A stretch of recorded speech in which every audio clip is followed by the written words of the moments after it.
উদ্ভিদে এৰি দিয়ে এই অক্সিজেন গেছবিলাক কিহেৰে ওলাই যাব উদ্ভিদৰ পাতত কিছুমান সৰু সৰু কি থাকে ফুটা থাকে বা ৰন্ধ্ৰ থাকে যিবিলাকক কোৱা হয় পত্ৰৰন্ধ্ৰ পত্ৰৰন্ধ্ৰৰে এই উৎপন্ন হোৱা অতিৰিক্ত অক্সিজেন গেছবিলাক ওলাই যাব পত্ৰৰন্ধ্ৰ মানে হ'ল পাতত থকা কিছুমান সৰু সৰু ৰন্ধ্ৰ বা ছিদ্ৰ এই ছিদ্ৰ বা ৰন্ধ্ৰৰে অক্সিজেন গেছবিলাক বাহিৰলৈ ওলাই যাব লগতে অতিৰিক্ত পৰিমাণৰ পানী যদি উৎপন্ন হৈছে তেতিয়াহ'লে অলপখিনি গছে পানী শোষণ কৰি ৰাখি দিব অলপ পানী গছে শোষণ কৰি ৰাখিব অলপ পানী গছে কিছুখিনি পানী গছে শোষণ কৰিব আৰু কিছুখিনি পানী কি কৰিব গছে বাহিৰলৈ এৰি দিব যেনেকৈ অক্সিজেন পত্ৰৰন্ধ্ৰৰে বাহিৰ হ'ল আমাৰ পানীও পত্ৰৰন্ধ্ৰৰ ছিদ্ৰৰে বাহিৰলৈ ওলাই যাব কিন্তু গোটেইখিনি ওলাই নাযায় অক্সিজেন কিন্তু গোটেইখিনি এই ক্ষেত্ৰত বাহিৰলৈ ওলাই যাব পানী আংশিকভাৱে ওলাই যাব আংশিকভাৱে পানী ওলাই যাব কিছুখিনি পানী গছে ব্যৱহাৰ কৰিব আৰু এই গ্লুকোজটো কিন্তু গছে সম্পূৰ্ণৰূপে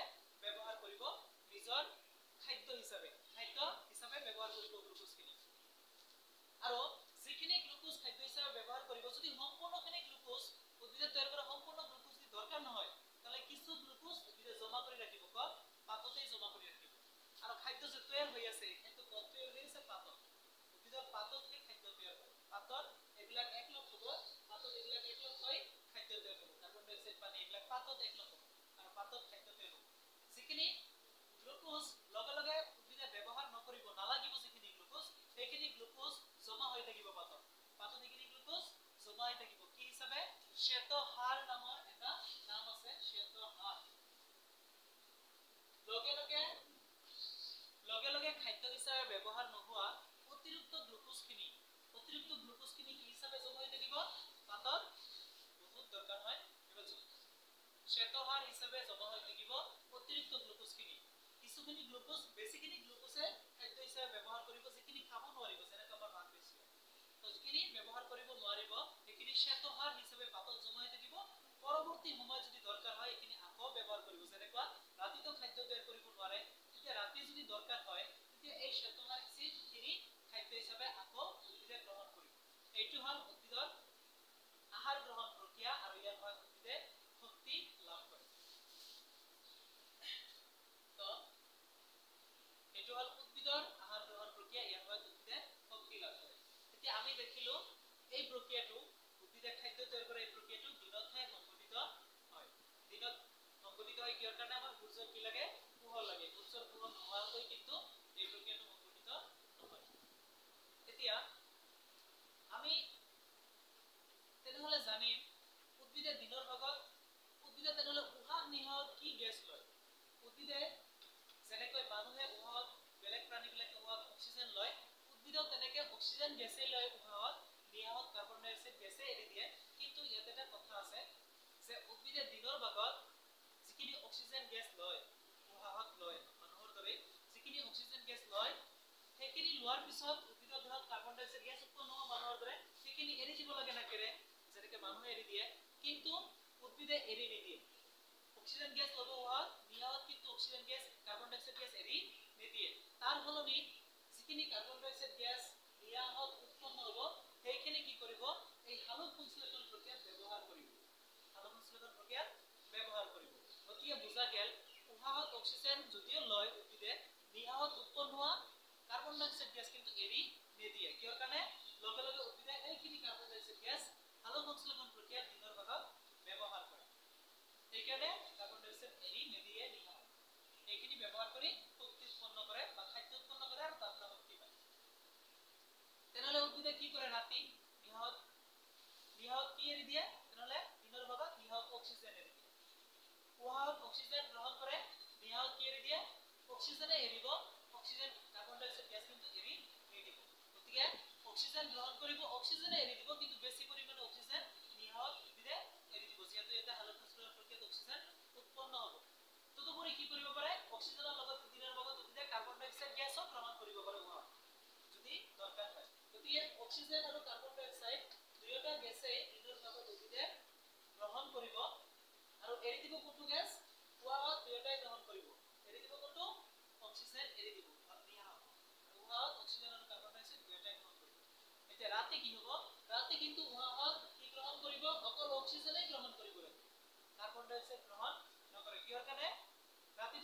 সংশ্লেষণ নকৰিব গতিকে কাৰ্বন ডাই অক্সাইডৰ দৰকাৰ নাই গতিকে কি কৰিব ৰাতি অকল উহাত কি গেছ গ্ৰহণ কৰিব অক্সিজেন গেছে গ্ৰহণ কৰিব আমি জানো উহাত অক্সিজেনে গ্ৰহণ কৰিব আৰু এৰি দিব কি কাৰ্বন ডাই অক্সাইড ৰাতি অক্সিজেন গ্ৰহণ কৰিব এৰি দিব কি কাৰ্বন ডাই অক্সাইড গতিকে ৰাতি অক্সিজেন গ্ৰহণ আমাৰ দৰে ৰাতি দিনত খালি কি কৰিব উহাত অক্সিজেন আৰু কাৰ্বন ডাই অক্সাইড দুয়োটা গ্ৰহণ নিহত এৰি দিব কি অক্সিজেন দুয়োটা গ্ৰহণ নিহত এৰিব অক্সিজেন আৰু ৰাতি আমি যেনেকৈ কৰো হেনেকৈ আমাৰ হ'ব উদ্ভিদৰ উহা নিহা আমাৰ দৰে ৰাতি হ'ব আমি দেখিলো এটো হল উদ্ভিদৰ সালোক সংশ্লেষণ প্ৰক্ৰিয়া ইয়াক কোৱা হয় যেটো হয় উদ্ভিদে নিজৰ খাদ্য নিজেই তৈয়াৰ কৰে এটো হল উদ্ভিদৰ পৰিপুষ্টি এতিয়া আমি মানুহৰ পৰিপুষ্টিৰ বিষয়ে চাম মানুহে কেনেকৈ আহাৰ গ্ৰহণ কৰে আৰু তাৰ হয় শক্তি লাভ কৰে পৰিপুষ্টি মানে কি পৰিপুষ্টি মানে হল এটা আহাৰ গ্ৰহণ কৰা প্ৰক্ৰিয়া যাৰ হয়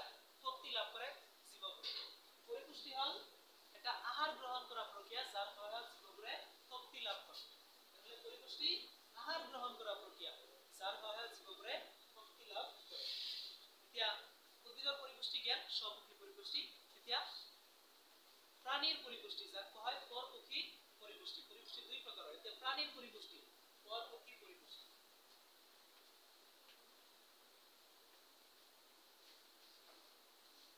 পৰপক্ষী পৰিপুষ্টি কোনবিলাকৰ পৰপক্ষী পৰিপুষ্টি হয় উদ্ভিদৰ বাদে যিমানবিলাক প্ৰাণী আছে মানুহ গৰু ছাগলী বেৰা সৰু সৰু কীট পতংগ সকলোৰে কি পৰিপুষ্টি পৰপক্ষী পৰিপুষ্টি উদ্ভিদৰ বাদে বাকি সকলোৰে কি পৰিপুষ্টি পৰপক্ষী পৰিপুষ্টি এতিয়া এই পৰপক্ষী পৰিপুষ্টি তিনিটা ভাগত ভাগ কৰা হয় পূৰ্ণগ্ৰাহী পৰিপুষ্টি পৰপক্ষী পৰিপুষ্টি তিনি প্ৰকাৰৰ পূৰ্ণগ্ৰাহী পৰিপুষ্টি মৃতজীৱী পৰিপুষ্টি পৰজীৱী পৰিপুষ্টি এই পৰপক্ষী পৰিপুষ্টি যিবিলাক জীৱই কৰে সেই যিবিলাক প্ৰাণীয়ে কৰে জীৱন হৈছে পৰপক্ষী পৰিপুষ্টি যিবিলাক প্ৰাণীয়ে কৰে সেইবিলাক কি কৰে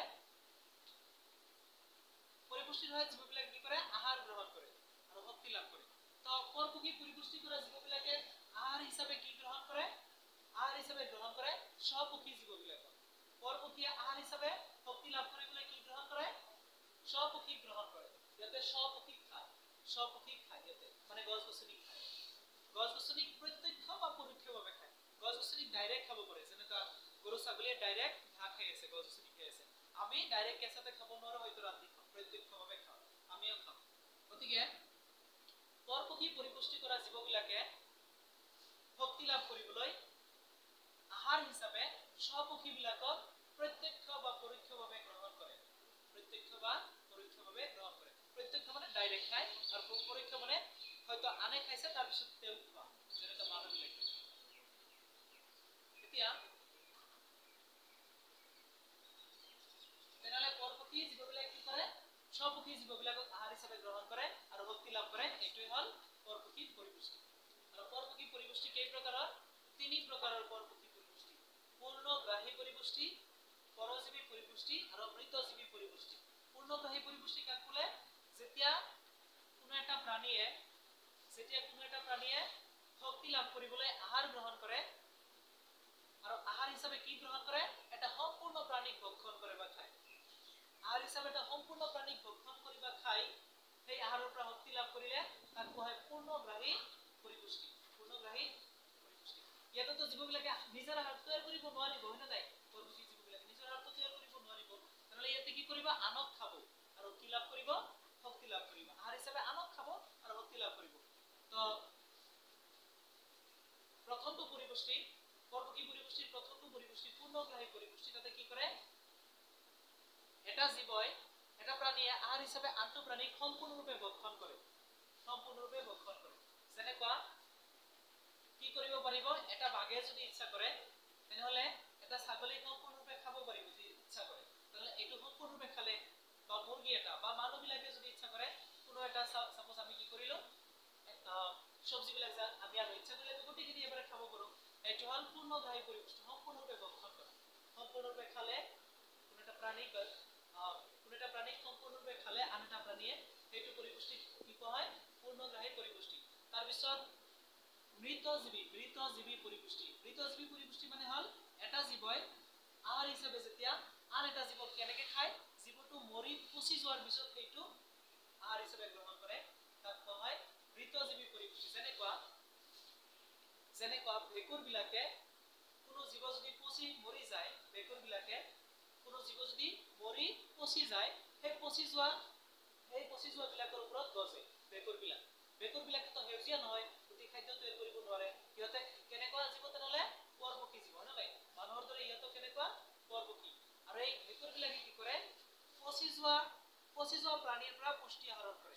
সেইকাৰণে ভেঁকুৰৰ পৰিপুষ্টিক কোৱা হয় মৃতজীৱী। মৰি যোৱা গেলা পচা জীৱৰ পৰা পুষ্টি আহৰণ কৰে কাৰণে, আহাৰ গ্ৰহণ কৰে কাৰণে সেইটো কোৱা হয় মৃতজীৱী পৰিপুষ্টি। আৰু এটা হ'ল পৰজীৱী পৰিপুষ্টি। পৰজীৱী পৰিপুষ্টি মানে হ'ল এটা প্ৰাণীয়ে আন এটা প্ৰাণীৰ দেহত আশ্ৰয় লোৱা আৰু সেই প্ৰাণীটোক খাই থকা আৰু মুক্তি লাভ কৰা। যেনেকুৱা ওকণি, জোক এইবিলাকৰ পৰিপুষ্টি হ'ল কি? পৰজীৱী। বেলেগৰ ওপৰত জীয়াই থকা, আনৰ ওপৰত জীয়াই থকা আৰু তাৰ পৰা শক্তি লাভ কৰা, এইটো হ'ল পৰজীৱী পৰিপুষ্টি। যেনেকুৱা জোক, ওকণি, ফিতাগ্ৰেবি আছে না, পেটত ফিতাগ্ৰেবি আছে, পেলু বা পলু বুলি কোৱা হয়, এইবিলাকৰ পৰিপুষ্টি কেনেকুৱা? পৰজীৱী। এইবিলাকৰ কেনেকুৱা? তেনেহ'লে জোক, ওকণি এইবিলাকৰ পৰিপুষ্টি পৰপক্ষী পৰিপুষ্টি হয়, কিন্তু পৰজীৱী পৰিপুষ্টি। পৰপক্ষী পৰিপুষ্টি তিনি প্ৰকাৰৰ। জোক, ওকণি এইবিলাকৰ পৰিপুষ্টি কেনেকুৱা? পৰজীৱী পৰিপুষ্টি বা পৰজীৱীয় পৰিপুষ্টি। আৰু ভেঁকুৰৰ পৰিপুষ্টি কেনেকুৱা? ভেঁকুৰৰ মৃতজীৱী পৰিপুষ্টি। আমাৰ পৰিপুষ্টি কেনেকুৱা হ'ব পাৰে? পূৰ্ণগ্ৰাহী পৰিপুষ্টি। মানুহ বা আন জীৱ জন্তুৰ যিবিলাক বহুমুখী জীৱৰ পৰিপুষ্টি পূৰ্ণগ্ৰাহী পৰিপুষ্টি হ'ব। তো দেখিলো আমি পৰিপুষ্টি তিনি প্ৰকাৰৰ পৰপক্ষী পৰিপুষ্টি। গতিকে পৰপক্ষী পৰিপুষ্টি তিনি প্ৰকাৰৰ। আৰু পৰপক্ষী পৰিপুষ্টি কাৰ থাকে? উদ্ভিদৰ নাথাকে। কাৰ থাকে? উদ্ভিদৰ নাথাকে। প্ৰাণীৰ। পৰপক্ষী পৰিপুষ্টি প্ৰাণীৰ থাকে। এতিয়া প্ৰাণীবোৰ দুই প্ৰকাৰৰ প্ৰাণী পোৱা যায়, এককোষী আৰু বহুকোষী। এককোষী কেইটামান প্ৰাণী হ'ল এমিবা, পেৰামিচিয়াম, হাইড্ৰা, যেনেকুৱা এইবিলাক হ'ল এককোষী প্ৰাণী। এমিবা, পেৰামিচিয়াম, হাইড্ৰা এইবিলাক এককোষী প্ৰাণী। আৰু বহুকোষী প্ৰাণী কোনবিলাক? মানুহ, গৰু, ছাগলী এইবিলাক বহুকোষী প্ৰাণী। এতিয়া এককোষী প্ৰাণীৰ পৰিপুষ্টি আৰু বহুকোষী প্ৰাণীৰ পৰিপুষ্টি আমি চাম। এককোষী প্ৰাণীবিলাকে কেনেকৈ খাদ্য খাই শক্তি লাভ কৰে আৰু বহুকোষী প্ৰাণীবিলাকে কেনেকৈ খাদ্য খাই শক্তি লাভ কৰে। আমি বহুকোষীটো কালি কম। এককোষী প্ৰাণীৰ পৰপক্ষী পৰিপুষ্টি আমি চাম। এককোষী প্ৰাণীৰ পৰপক্ষী পৰিপুষ্টি। যেহেতু প্ৰাণীৰ পৰপক্ষী পৰিপুষ্টি আছে, এককোষী প্ৰাণী হওক বা বহুকোষী প্ৰাণী হওক, সকলোৰে কি পৰিপুষ্টি আছে? প্ৰাণীবোৰৰ পৰপক্ষী পৰিপুষ্টি। এককোষী প্ৰাণী এমিবাৰ পৰিপুষ্টি কেনেকুৱা? এমিবাৰ পৰিপুষ্টি মানে কি? এমিবাৰ পৰিপুষ্টিটো পৰপক্ষী, কাৰণ এমিবা প্ৰাণী। আৰু এমিবাৰ হ'ল এককোষী, ইয়াৰ পৰিপুষ্টি কেনেকুৱা আমি চাম। কেনেকৈ এমিবাই খাদ্য গ্ৰহণ কৰি শক্তি লাভ কৰে আমি সেইটো চাম। এমিবাই কেনেকৈ খাদ্য গ্ৰহণ কৰি শক্তি লাভ কৰে বা এমিবাৰ পৰিপুষ্টি কেনেকুৱা। এমিবাই কি কৰে? এমিবাৰ দেহত মাত্ৰ এটাই কোষ আছে। কেইটা কোষ আছে? এমিবাৰ দেহত অনলি এটা কোষেৰে গঠিত, এককোষী জীৱ।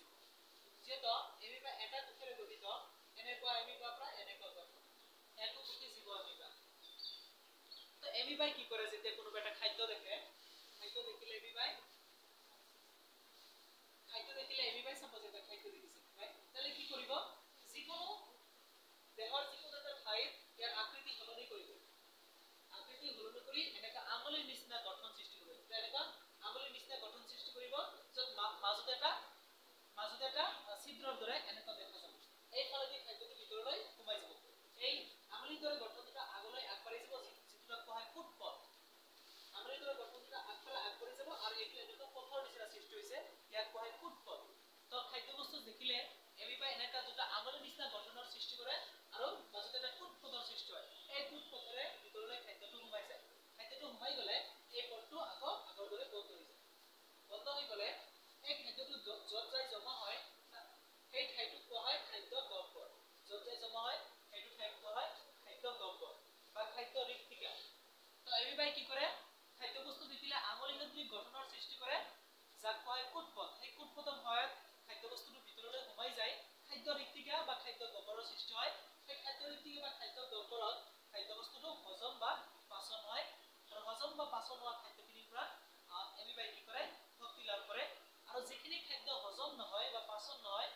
অবশিষ্ট বা বৰ্ধিত পদাৰ্থ উৎপন্ন হয় সেইখিনি আকৌ এনেকৈ ফুটপথটো মেলি বাহিৰলৈ ওলাই দিয়ে এটো হল পৰপক্ষীৰ এককোষী জীৱ পৰপক্ষীৰ এককোষী জীৱ এমিবাৰ খাদ্য গ্ৰহণ প্ৰক্ৰিয়া আৰু ইয়াৰ দ্বাৰা এমিবাই শক্তি লাভ কৰে আমি অহাকালি বহুকোষী জীৱৰ পৰিপুষ্টি চাম বহুকোষী জীৱ যেনেকা মানৱ গৰু মানে মানুহৰ পৰিপুষ্টি বা বেলেগ জীৱৰ পৰিপুষ্টি অহাকালি চাম মানুহৰ পৰিপুষ্টি আমি অহাকালি চাম এতিয়া তোমালোকে পেজ নম্বৰ P4 বাহিৰ কৰা সকলে P4 ৰ খিনি আজি তোমালোকে মোক মুখস্থ দিবা লগতে P5 ৰ 1 নম্বৰ আৰু 2 নম্বৰ কোৱেশ্চন এইখিনি মুখস্থ দিবা বহুত সহজ আছে তোমালোকৰ কাৰণে দিব লাগিব আমি এটো 6 দিন কৰিম আজিলৈ 2 দিন হ'ল আৰু 4 দিন P5 আৰু